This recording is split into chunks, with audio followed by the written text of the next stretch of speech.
Sa mga motorista po ngayon, hoy, gising! Magpa-full tank na po tayo!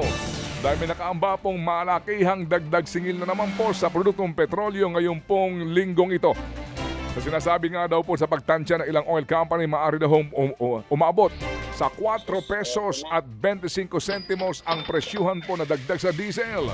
Habang higit 3 piso naman ang dagdag sa gasolina dahil daw ito sa pagkawala naman ng merkado ng kumpiyansa sa negosasyon sa pagitan po ng Amerika at ng Iran na naman.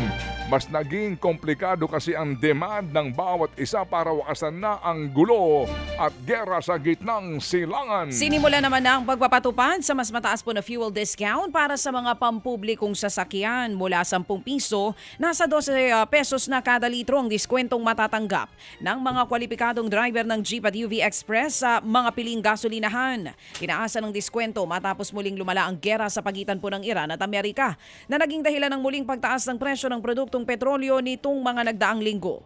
Samantala, nagkaroon ng diskusyon ng LTFRB sa mga transport group kaugnay ng alituntunin sa amortization assistance para sa mga modern jeepney driver at operator bago ito aprubahan sa DOTR. Nasa 20,000 piso kada buwan ang isinusulong na amortization aid para sa susunod na 3 buwan. Kasuklam-suklam umano para nga sa grupong sentro ang desisyon ng hukuman ng Pasig na maglabas nga po ng preliminary injunction na laban po sa 85 pesos na wage increase sa Metro Manila. Sa programang ito, sinabi po ni Sentro Secretary General Joshua Mata na malinaw sa desisyon ng hukuman na mas binibigyang kahalagahan ang potensyal na lugi ng 2 kumpanya na naghain ng petisyon kontra sa aumento. Kanila rin kinondena ang 10 bilyong pisong bond na sa gobyerno lamang din daw po mapupunta sakali pong lumabas nga na mali ang petitioners. Dagdag pa ni Mata, isa sa mga kumpanyang naghain ng petisyon ay binigyan ng malaking proyekto ng DPWH. Ngayon na nga lang sila mabibigyan ng pagkakataon na makaahon ng konti. Konti lang ha. And yet, inagaw pa. At napakabilis nga. Siguro mas katulad ko, manggigigil kayo lalo pag nabalitaan ninyo na yung isa sa mga kumpanya na nag-file ng petisyon, specifically itong Redicon po. Nako, inawardan pa ho yan ng gobyerno ng 4 billion peso EDSA Rehabilitation Project. Think about that. And think about it. Yan po ang tinig ni Joshua Mata, ang Secretary General ng Grupong Sentro. Kinondena ng Dole National Capital Region ang paglalabas po ng preliminary injunction kontra sa taas sweldo sa rehiyon.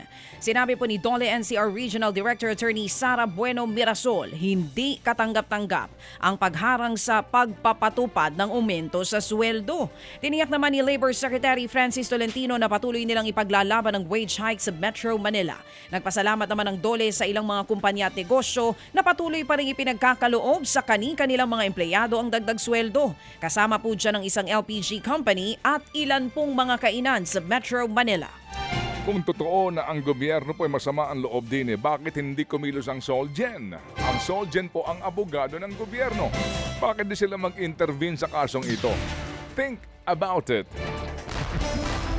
Samantala po naman umakyat sa 689 na milyong piso ang halaga po ng pinsala sa agrikultura na iniwan po ng habagat at mga nagdaang bagyo.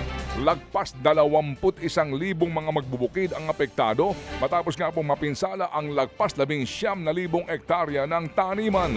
Sa datos nga po ng Agriculture Department, higit na 450 milyong piso sa kabuang halaga ay pinsala po sa bigas. Nasa 147 milyong piso naman ang pinsala sa high-value crops. Umabot po naman sa 2 milyong piso ang pinsala ng masamang panahon sa livestock at poultry.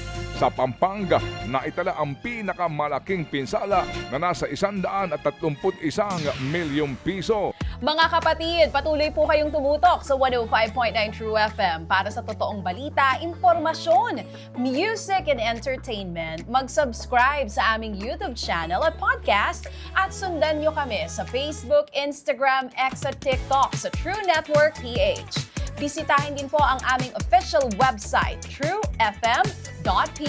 At panoorin din kami sa True TV Signal, Channel 19. Kami po ang 105.9 True FM. Laging true sa'yo, kapatid.